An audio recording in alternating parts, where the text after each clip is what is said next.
I needed a break from the stresses of everyday life, so I decided to take a short vacation in the mountains.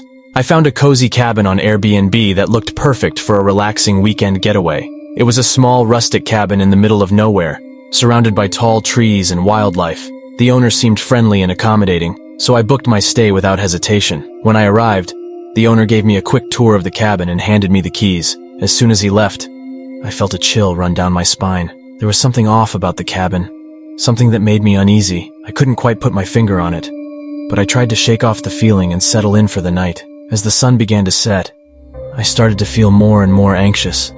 The cabin was completely isolated, and I couldn't help but feel like I was being watched. I tried to distract myself by reading a book, but every little creak and groan in the cabin made me jump. It felt like the walls were closing in on me. That's when I heard it, a faint whispering sound coming from somewhere in the cabin. At first I thought it was just my imagination, but the sound grew louder and more distinct. It sounded like someone was whispering my name, over and over again. I tried to ignore it, but the whispering persisted throughout the night. I couldn't sleep a wink. Every time I closed my eyes, the whispering would start again.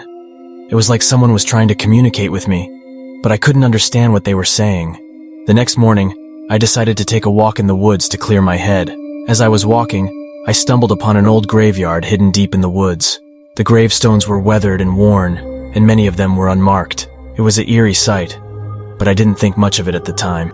That night, the whispering started again. This time, it was louder and more urgent. I couldn't take it anymore. I grabbed a flashlight and went outside to see if anyone was there. That's when I saw her, a ghostly figure standing in the middle of the graveyard. She was dressed in an old-fashioned dress, and her face was pale and lifeless. She beckoned me to come closer, and I could hear her whispering my name. I was terrified, but I couldn't look away. It was like she was trying to tell me something.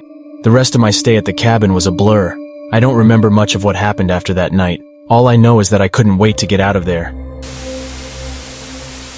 I booked an Airbnb in a remote area for a weekend getaway with my partner. The photos on the listing looked beautiful, and the price was right, so we jumped at the opportunity. However, as soon as we arrived, we had a strange feeling that something wasn't quite right. The house was old and creaky, with peeling wallpaper and a musty smell. Our host seemed friendly enough, but there was something off about her demeanor that made us both uncomfortable. She showed us to our room, which was dark and had a strange energy to it. We shrugged it off and decided to go explore the area. When we returned to the house later that night, we noticed that the host had left a few items in our room that hadn't been there before, including an old doll and a journal. The journal was filled with disturbing entries about a woman who had stayed in the same room before us, claiming to have seen strange figures and heard whispers in the middle of the night. We tried to brush it off as a prank, but the uneasy feeling persisted. As we settled in for the night, we heard strange noises coming from outside the room. It sounded like footsteps and whispers,